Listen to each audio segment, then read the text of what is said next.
Greetings and welcome to Mount Olympus. I am Hercules Invictus, and today I am here with Brian Walker to conjure up another episode of Brian's Drive-In Theater. Happy November, Brian. How are you? I'm well this November, Hercules. How are you? I'm doing awesome, and I'm looking forward to your sharing your lore with us tonight. Well, what I wanted to talk about tonight were all of the birthdays at the drive-in in November, and there's a really impressive listing of actors and actresses. It's been an interesting month for Sword and Sandal fans. Lou Ferrigno's birthday was last week, as was his son, Lou Ferrigno Jr. I don't know if you encountered him in anything you've watched. No, I've encountered Arnold Schwarzenegger's son in the new Patrick? series that's Generation V, it's called. Yeah. I haven't encountered Ferrigno's son. What is he in? I cannot remember to tell you the truth. However, he's a very handsome guy, very very good looking, Mhm. classically handsome man, and I think he's still in his 30s, but not quite as big as his father. Lou Ferrigno is like a mountain. He's a You know, huge, yeah. he's a huge, really big guy. If you ever see any old bodybuilding pictures of Lou from the 70s, and you'll see him with, let's say, Reg Park or Arnold, or Mhm. Dave Draper or some of the other legends from then. They're all big guys, and he dwarfs them. He makes them look small. Yes, he does. Now, I don't think his son is quite as tall as he is. I think he's something like he's not a small guy. I think he's something like 6'2". But just like I said, a really nice looking man, very handsome. And I can't really speak to his acting skills, but if you look like that, do you need it? There will be Uh, for you, yes. Well, that's one of the things that I've always enjoyed about B movies is that, with a lot of the A pictures from the 40s, 50s, maybe even 60s, you had contract players, and they might have been, attractive enough, but in B films, the better looking you were, probably the more likely that you were going to be cast in a film. And the listing of November birthdays, it's just a bunch of beautiful people, including Elke Sommer, who was ridiculously popular in the 60s. German actress who can speak a number of different languages convincingly. She can speak them fluently. Very interesting, beautiful, talented woman. And Joel McCrea, who was a Western actor later in his career, and I think a lot of people remember Joel McCrea as a Western actor, but he actually did all different kinds of films in the 30s and 40s before Westerns kind of kicked in. Now he liked Westerns, and he was a ranch owner. He had a huge ranch. And his son, Jody McCrea, who was in Beach Party movies in the 60s, also became a rancher. But back in the day, Joel McCrea was kind of a matinee idol. Very handsome. There again, very handsome man. And when his features started, when the crow's feet started kicking in, I guess moving into westerns seemed to be a pretty good thing to do. Some of the other folks featured in November birthdays are Rock Hudson. There again, very handsome guy. Veronica Lake, her birthday was today. Very, very stylish, attractive actress from the 1940s. She had the peekaboo bang that a lot of people remember from the early 1940s, where her hair sort of draped down over one eye. Very mysterious looking, lent itself extremely well to film noir. And noir is where um, Veronica Lake really, that was sort of her bag, I guess, for lack of a better term. The Blue Dahlia is today's movie of the day, and she's a great femme fatale. It's excellent in those films. It's a shame what happened to her. I don't know how much you know about Veronica Lake, but Much. she had she struggled um, emotionally, mentally, and had several children. With well, one of her, a couple of her children were by the director Andre de Toth, um, and he wound up raising them because she just sort of left Hollywood in the early 1950s, moved to New York, did some early television, and then just disappeared. And she was discovered in the 1960s as a cocktail waitress in New England, Oh, wow. and very happy with her life. Um, it wasn't as though she had fallen on hard times or anything. It was just she really didn't enjoy being an actress. She didn't enjoy all the stress of it. And as a cocktail waitress, she was successful. She had a place to live. She was able to support herself. Um, I think she didn't. She had a very poor relationship with her children, or actually not much of any kind of relationship with her children, and that seemed to be one of the things that weighed on her, toward the end of her life, which was very short. She was only about 53 when she passed away. Now she had an alcohol problem, and that I think that probably brought the end of her life, unfortunately, maybe a little faster than it should have. But it's a shame that she had all those demons because she had such screen presence. No matter what film that she's in the 1940s, whether it's a good film or maybe not so good, she's just dynamic on the screen. She really lights it up. And later in life, she claimed that she didn't really know what she was doing as an actress, and I didn't buy that. I mean, she may have thought that, but to the rest of us, it looked like she knew exactly what she was doing. Um, and as I said, it's a shame about what happened to her because she had real screen presence and um, of actors. She had a very short career. It was only about 10 years or so, but she's still fondly remembered today because she did turn in some great performances in movies such as I Married a Witch with Frederick March, which um, in many ways became the basis for the 1960s ABC sitcom Bewitched, Really? with Elizabeth Montgomery and um, oh, Agnes Moorehead, Dick York, Dick Sargent, depending on which Darren you're Carrying. talking about. It was a fun, I can't watch it anymore because I've seen it so much, my entire life. But the show was a lot of fun, especially with some of the uh, recurring characters, such as Uncle Arthur, who was portrayed by Oh, Paul Lynde, uh, Maurice Evans, who was Samantha's father.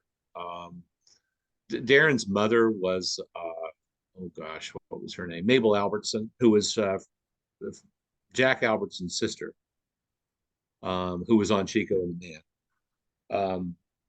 Just a really great sitcom. I've just seen it so many times that I can't watch it again for a while.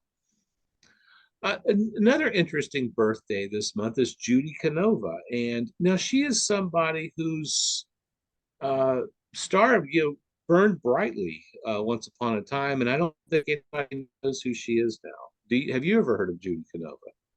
the name rings a bell, but I can't associate it with a face or. Oh, okay.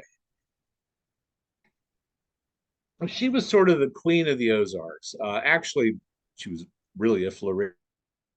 She was born in Florida. Um, but her screen persona was of this kind of hillbilly from the Ozarks who was very Uh, simple but very pure. I will say that.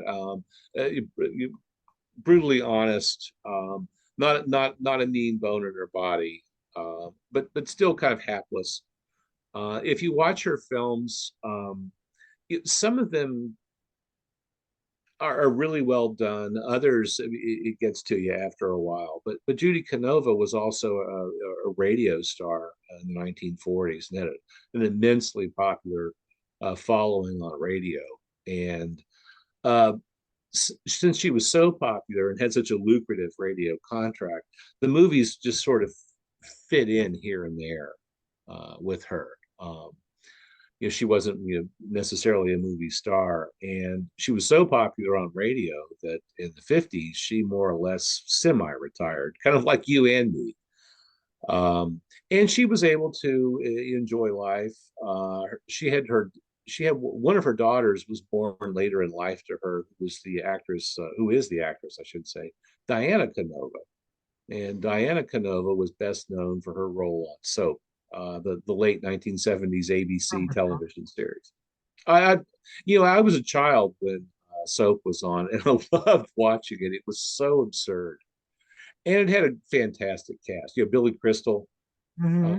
was among the cast. Catherine Hellman, who I don't know how many different types of roles Catherine Hellman assumed over her lifetime, but she could be kind of daffy and simple as she was on Soap, and she could also be bizarre, frightening, hilarious.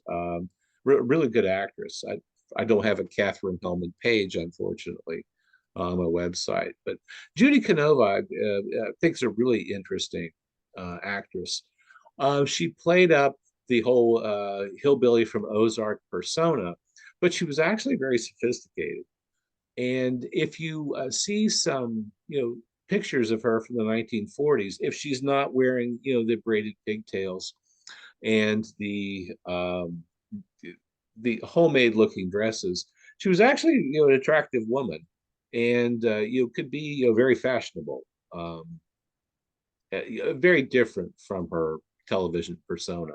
I always thought that Minnie Pearl from Hee Haw, Yes. well, and other things, I always thought she borrowed a lot of her act from Judy Canova, really. Now that you're describing, I know that I'm getting more and more memories from her.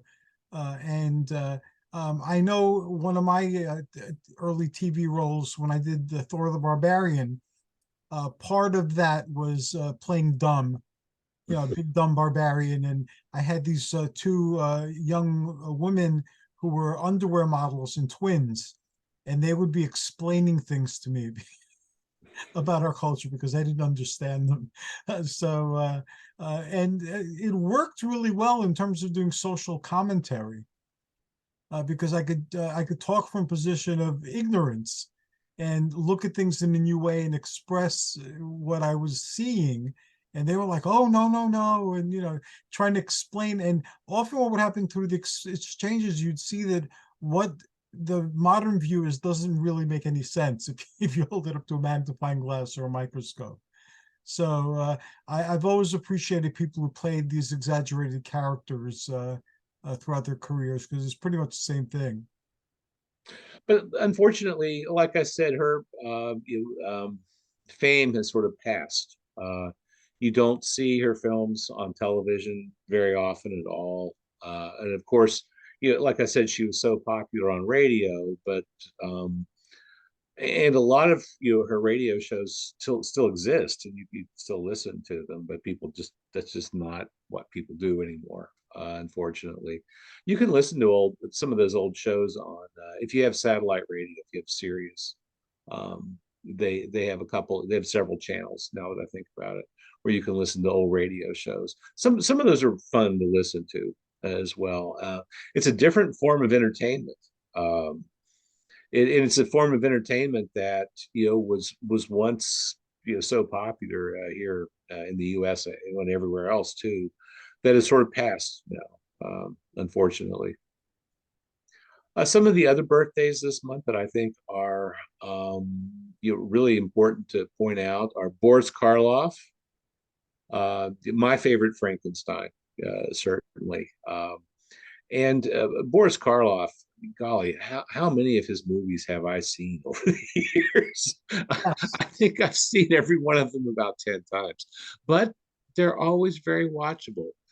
And although he personally he was supposed to have been, a very nice person, very easy to get along with. He had a lot of personal demons. I mean, he was married a number of times, and he out of all of his marriages, I think there were something like six of them.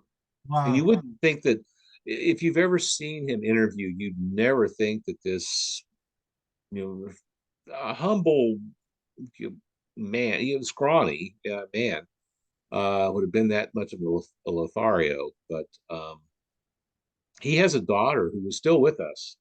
Very late in his life, his only daughter was born. I think he was in his into his 50s, I would say mid 50s by the time his daughter was born. And interestingly, Bela Lugosi, also in horror films, had a child the same year and had his only child in 1938. Bela Lugosi Jr. and Sarah Karloff were both the same age, and both still with us, both still alive. That's interesting. That's almost like the plot for some sort of horror science fiction movie. It is, but it's odd though that they would both have a child, have their first child during the same year when they're both in their 50s. Like Plan 12 from outer space. To tell you the truth, I don't think I've ever read one negative thing about Boris Karloff, other than the fact that um, when he was done with one wife, I mean, he would just move on. Yeah, there was no I'm no sure. waiting or anything like that. So that would be, I guess, a big problem. But his films they're so good. He's always so watchable, no matter the quality of the production. Uh, Toward the end of his life, I guess he was just trying to make as much money as possible. And in the last, I think, 18 months of his life, he churned out something like 7 or 8 films. Wow. And painfully, at that. He, had COPD. He was on oxygen. He really couldn't stand very long, couldn't walk very far. Had been a heavy smoker once upon a time.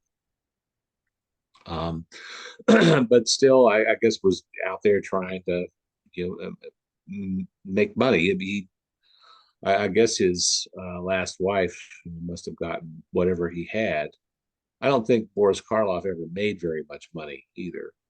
They didn't pay you. It's a shame too. They didn't pay those people the way they do now. No. And somebody like Boris Karloff, who died, about 55 years ago, who was as famous now as he ever was, um, still extremely well known, but I didn't get to reap the financial rewards of all that. That said, though, I was glad to hear that the Screen Actors Guild, after a strike, um, was over, and that the production can get back to normal. And speaking of production, I finally watched Renfield. Oh, did you? What did you think of it? It was completely not what I expected, and I loved it. It was great. Christina and I enjoyed it. We actually own a copy now. Oh, really? Yeah. Okay, we didn't buy it. It was on one of the streaming services initially, and I can't remember if it was Peacock, maybe. It might have been Peacock. It was either Peacock or Paramount. I get them we have both, so I get them confused. Um, and we were going to watch it around Halloween and logged into whatever streaming service it was, and it was gone.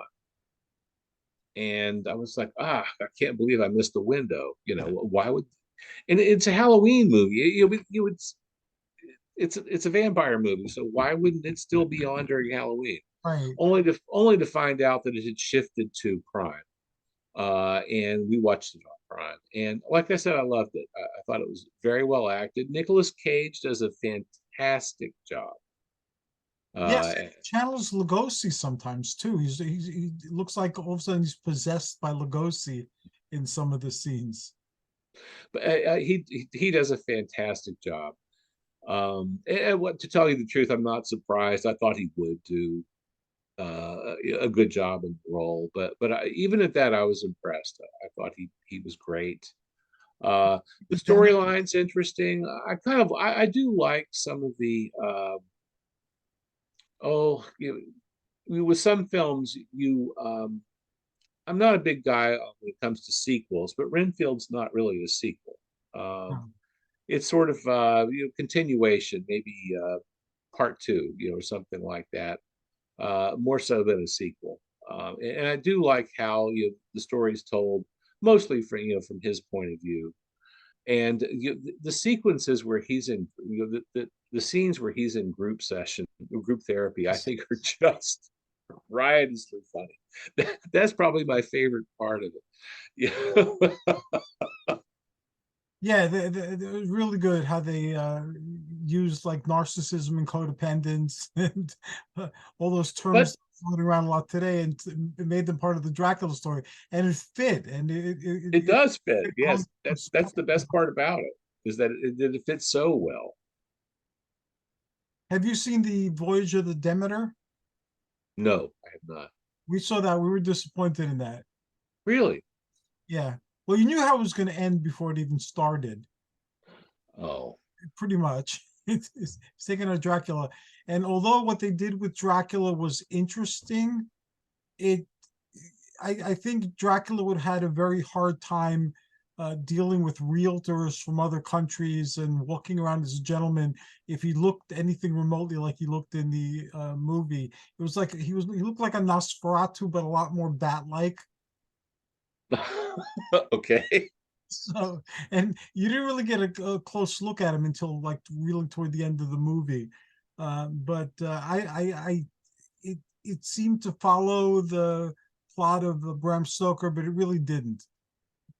So it was interesting, but it came close, but no cigar. Certainly had a budget, and they did well with the budget that they had, and they had Mhm. stellar actors. But Renfield uh, hit the button much better than Voyage of the Demeter did for us, anyway. And to tell you, I just thought it's pure escapism, and it's a lot of fun. The movie doesn't take itself that seriously, and those are the movies I tend to enjoy best. I don't see a lot of new films, and when I do, it's usually a horror film. Quite honestly, I'm not big on rom-coms or dramas anymore. Although what's weird is that I don't mind watching an old romance, something that I might have seen on Turner TBS Turner Broadcasting in the 1980s. And Superstation WTBS was one of the main outlets when I was a teenager for film noir movies. You didn't get to see that many of those, and they produced so many of them in the 40s and 50s. And TBS just seemed to have a treasure trove of them. And I was always, if I was at home and I had television on, it was probably on TBS when I was a teenager, because I got to sort of fill in all. I got to see the movies that I had been reading about, but Mhm. back then, without a VCR, or well, there was no DVD player back then, but without a VCR, it was just catch as catch can. Right. Um, and I got to see some great ones. Speaking of Veronica Lake and film noir. But there's a lot of horror actors also born in November. We talked about Boris Karloff Mhm. a few minutes ago, but Marshall Thompson, uh, who came up through the ranks in MGM in the 1940s, moved on in the 1950s and did Cult of the Cobra, which was it's kind of hard to call that a straight up horror film, I suppose, but it's an interesting film. And in Cult of the Cobra, he co-stars with his brother-in-law, Richard Long. And Richard Long you might remember from The House on Haunted Hill. He was also the professor in Nanny and the Professor, you back in the early 70s. And I don't know if I'm ashamed to say it or not, but that's a show I can remember watching as a child. I remember watching it too. Really? Okay. There must not have been anything on opposite it because I tried to go back and watch Nanny and the Professor, and I had fairly fond memories of it, you know. And I tried to go back and watch it, and I was, oh, this it's so formulaic. Yes. Uh, and I like the cast. I mean, Juliette Mills, she's really interesting actress. There again, somebody who's very personable.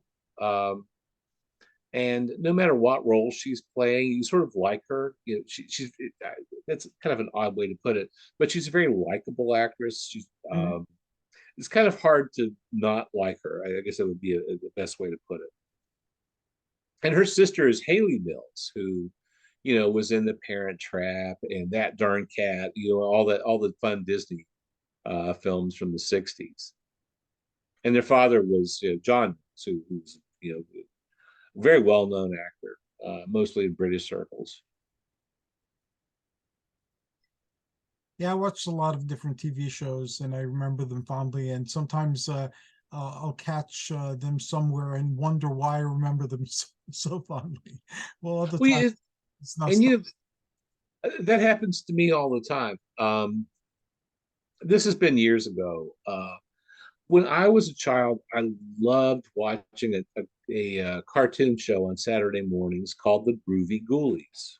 I remember that. And Sabrina. Yeah, the Teenage Witch. Yeah, and they had Wolfie and Frankie, and there was all kinds of marketing associated with it. I had some stickers that were Groovy Ghoulies stickers that you put on whatever. I had some of the marketing. They had a top 40 hit in the early 70s, so they were on the radio. Um, so I had such fond memories of it, and my mother bought me the DVD box set about 10 years ago Oh, of wow. it, and I turned it off after 10 minutes. It was fantastically annoying. I can't, Remember Milton the Monster? He goes back before the Groovy Ghoulies. I do know who you're talking about. Milton the Monster, yeah. And now they've started making horror movies about things like the Banana Bunch. They made a horror movie. Uh, Oh, you mean the Banana Splits? Banana Splits. They were animatronics like in Five Nights at Freddy's. And they recently made one on Winnie the Pooh, where an evil Winnie the Pooh and an evil piglet were abandoned first by Christopher Robin, who revisits the forest as an adult with his wife or his girlfriend or something. I haven't caught that yet, but Athena watched it on some free TV service. So The Banana Splits movie, I was a little upset at first when I found out that they were homicidal, essentially. And then I saw it, and I don't need to watch it again, but I thought it was okay. It was mhm. cute enough. And as a child, I loved the Banana Splits. I thought they were fantastic.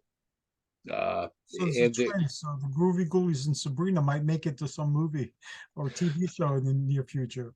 but in my adulthood, I have since watched the Banana Splits, and I find it fascinating still. Um, a lot of it is really trippy, almost as if they had anticipated that maybe part of their core audience wasn't for children. It wasn't children. That is, that maybe there might have been some adults tuning in who might have been dropping acid or or getting stoned or something like that, because there's some sequences that are just mind-boggling. Well, In the Banana Splits, it's very interestingly done. did you see the new Sabrina series that lasted for I think 3 seasons? No, I did not. They did a good job with that, and they also had a season of Wednesday Adams. I heard about that, and I think it's a really interesting premise, but I have not seen it. We watched that too. So they did interesting things with both of those shows, especially Sabrina. My wife and I enjoyed. We watched it for the second time around I think sometime last year we watched the whole thing from beginning. Mm. And so who knows? The groovy, not the Groovy Ghoulies. Yeah, the Groovy Ghoulies were part of the Sabrina and Archie franchise. They were. You're right. And somebody had the Riverdale. I only caught one episode of that, but people said that was like strange with lots of paranormal and weird psychological things happening in Riverdale too. So who knows? You know, I have never watched Riverdale, but that said, I loved the Archies Mhm. when I was a kid. I watched the cartoon religiously, and there was so much marketing around the late '60s, early '70s cartoon, which I had. I had a couple of Archie singles when I was a kid, and I was only about 4 years old. And do you remember um, you if you bought a certain brand of jelly, and I don't remember what brand it was, it might have been Welch's or something like that. Back in the '60s or '70s, there would be let's say the Archies portrayed on them, or one of the other cartoons, and they were filled with jelly, so they were actually jelly Right. jars. Yes. They had the Flintstones too, and they had some other shows. And after you finish with a jelly jar, you keep it as a glass, to drink your Right, as a soda. juice glass or something. Like Yes. Josie and the Pussycats, I think they had some of those. Somewhere at my mother's house, God only knows where, there's a bunch of those. They didn't hold much. They might Oh, have only held like maybe 7 or 8 ounces. They were pretty small. I see those sometimes in antique malls.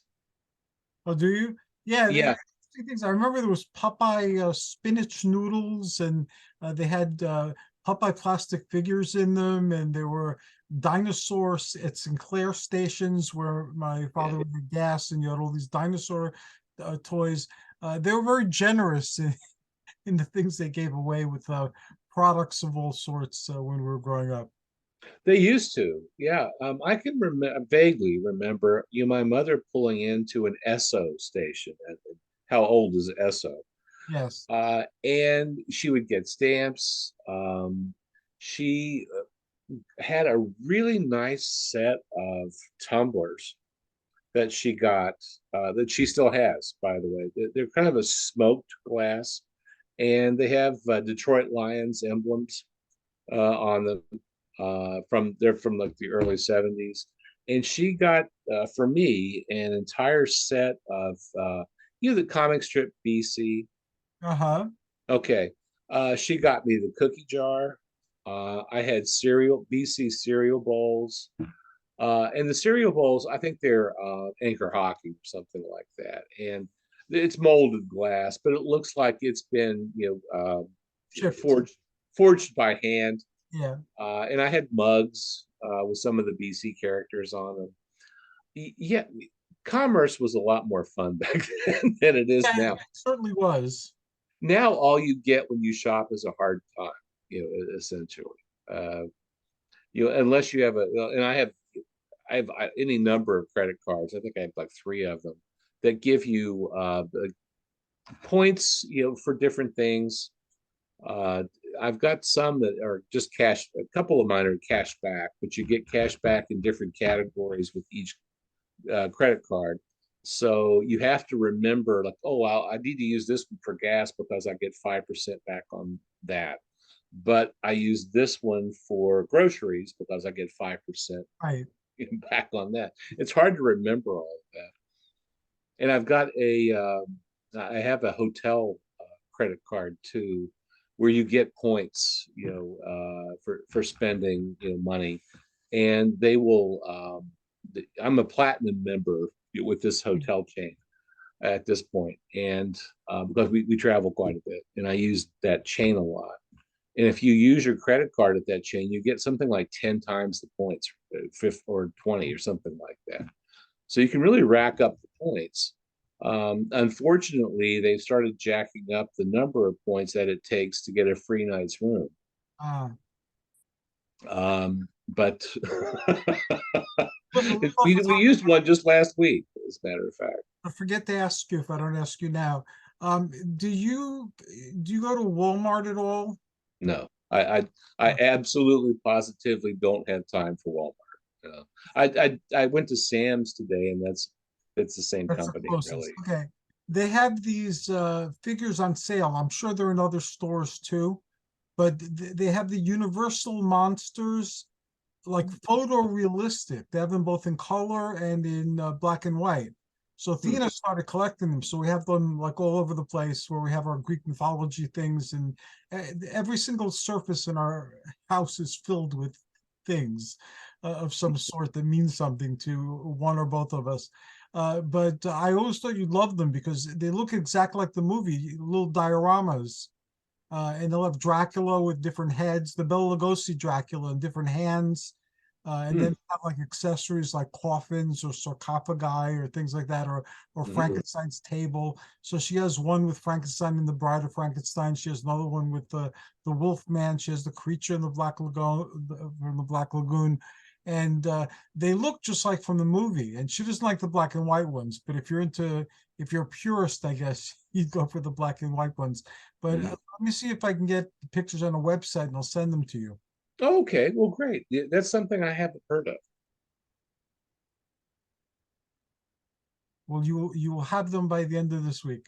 of. Okay, that does sound interesting. Um, yeah, but like I said, commerce just isn't really as fun as it used to be. But there again, I haven't seen the dioramas that you were talking about either. I remember when I was growing up, there were Dark Shadows models, and there was Yes. Dark Shadows game. And I used to have the Dark Shadows game and the Dark Shadows model of Barnabas. I painted him and everything. He fit exactly in the coffin from the game. So I used to use them as props.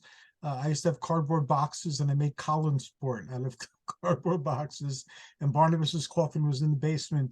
I didn't have chains, but I had rubber bands. So the rubber bands held him in there. And then my G.I. Joes and my Captain Actions had different roles. In this Dark Shadows play that I play out with these things.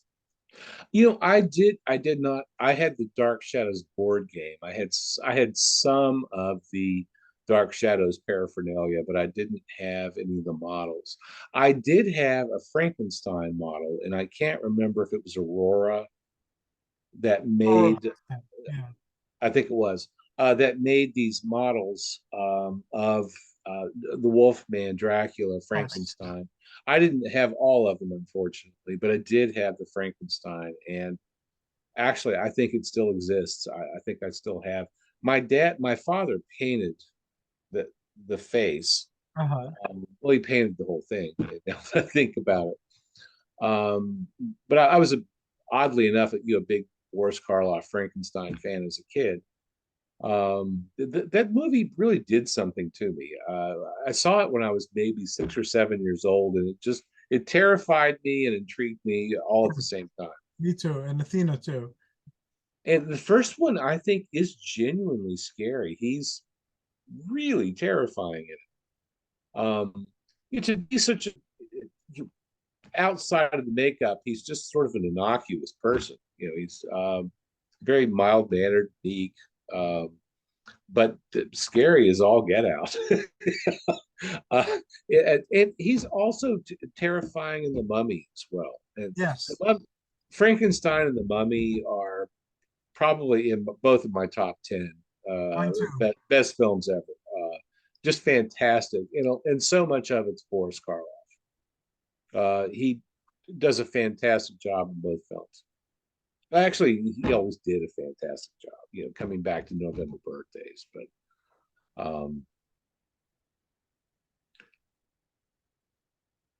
Yeah, he he's much as always just so watchable. So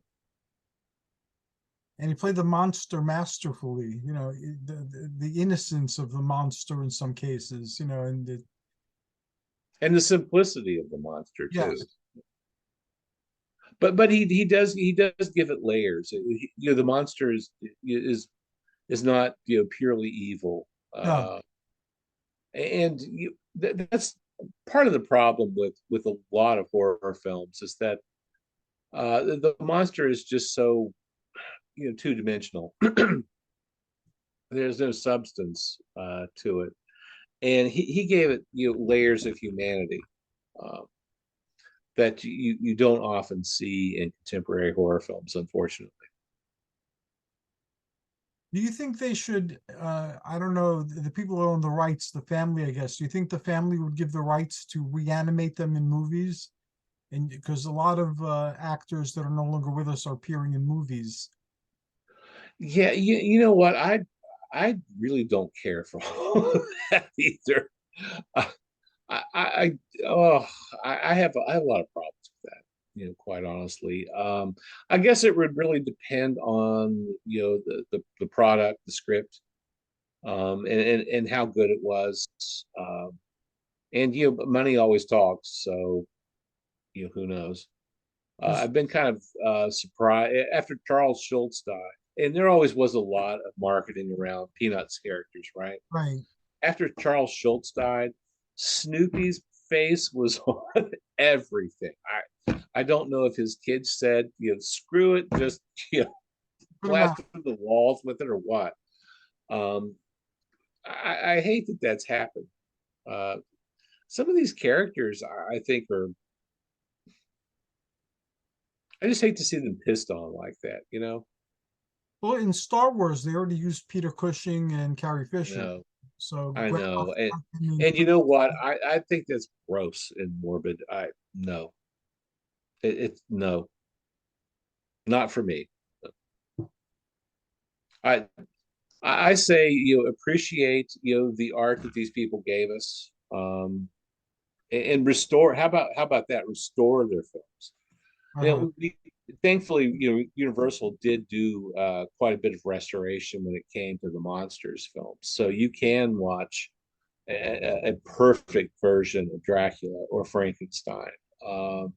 And I highly recommend it. We have the Universal Blu-ray set that has all the monster films, and they're restored. The sound is incredible for a 90-plus-year-old film. Uh, Extremely well done without all of the hiss and pops and cracks um, that I used to associate their soundtracks with, particularly Dracula.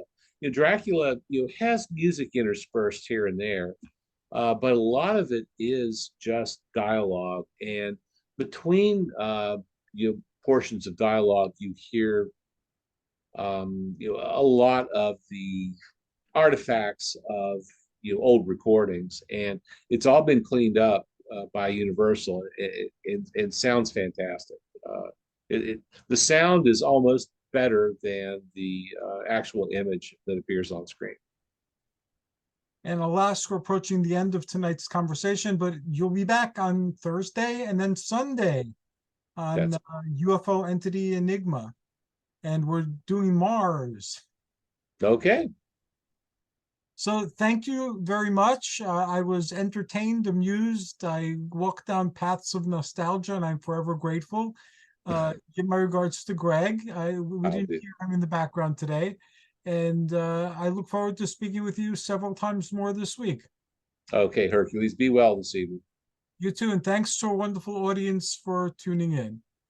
Until next time, joyous journeys and amazing adventures.